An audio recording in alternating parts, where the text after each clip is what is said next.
আসসালামু আলাইকুম। আজকের ভিডিওতে আমরা আলোচনা করব এটি খুবই পরিচিত নাকের ওষুধ নিয়ে, যার নাম হচ্ছে অ্যান্টাজল 0.05% নেজাল ড্রপস।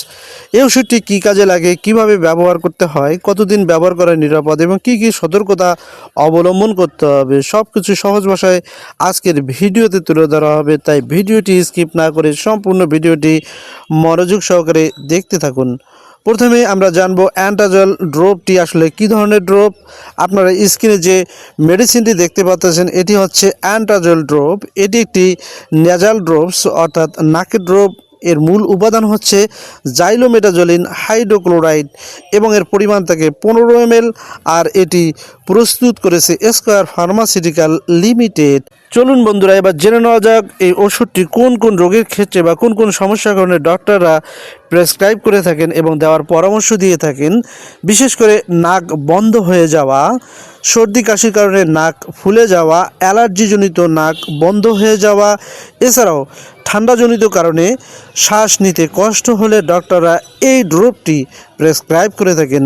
এটি নাকের ভেতরের ফোলা কমিয়ে শ্বাস নেওয়া সহজ করে। চলুন এবার জেনে নেওয়া যাক এই ওষুধটি কিভাবে কাজ করে। এই ওষুধ নাকের ভেতরে রক্তনালীগুলোকে সাময়িকভাবে সংকুচিত করে, ফলে নাকের ভেতরের ফোলা কমে যায় এবং খুব দ্রুত আরাম পাওয়া যায়। অ্যান্টাজল নেজাল ড্রপ এটি ব্যবহার করার সঠিক পদ্ধতি: ব্যবহার করার আগে অবশ্যই হাত ভালো করে ধুয়ে নিতে হবে এবং মাথা সামান্য পেছনের দিকে নিতে হবে এবং প্রতিটি নাকে 1 থেকে 2 ফোঁটা করে দিতে হবে। দিনে সর্বোচ্চ 2 থেকে 3 বার ব্যবহার করা যায়। ড্রপ দেওয়ার পর জোরে নাক ঝাড়া থেকে বিরত থাকতে হবে। চলুন বন্ধুরা, এবার জেনে নেওয়া যাক এই ড্রপটি কতদিন ব্যবহার করা যায়। একটি খুবই গুরুত্বপূর্ণ কথা, সেটি হচ্ছে এই ওষুধটা না 5 দিনের বেশি ব্যবহার করা উচিত নয়। অবশ্যই ডাক্তারের পরামর্শ নিয়ে তারপরে দিন বাড়াতে হবে, অর্থাৎ ডক্টর যেভাবে ডোজ নির্ধারণ করেন সেভাবে ডোজ নির্ধারণ করতে হবে। বেশি দিন ব্যবহারের ফলে নাক আরও বেশি বন্ধ হয়ে যেতে পারে, ওষুধের উপর নির্ভরশীলতা তৈরি হতে পারে। অ্যান্টাজল নেজাল ড্রপের পার্শ্ব প্রতিক্রিয়া: কিছু কিছু ক্ষেত্রে এর পার্শ্ব প্রতিক্রিয়া যেমন নাকে জ্বালা বা শুষ্কতা দেখা দিতে পারে, হালকা জ্বালা পড়া, অতিরিক্ত ব্যবহারে নাক আরও বন্ধ হয়ে যেতে পারে। কারা কারা এই নেজাল ড্রপটি ব্যবহার করবেন না? যারা দীর্ঘদিন নাকের সমস্যায় ভুগতেছেন, উচ্চ রক্তচাপে আক্রান্ত, এছাড়া হার্টের সমস্যা, থাইরয়েড সমস্যা, তারা অবশ্যই ডাক্তারের পরামর্শ নিয়ে তারপরে এই নেজাল ড্রপটি ব্যবহার করবেন।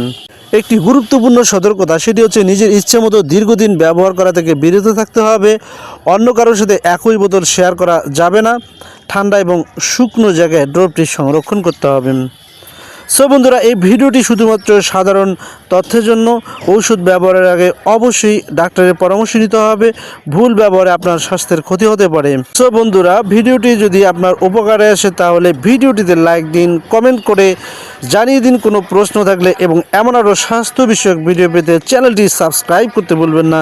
সো আজকের মতো এখানেই বিদায় নিচ্ছে। আল্লাহ হাফেজ।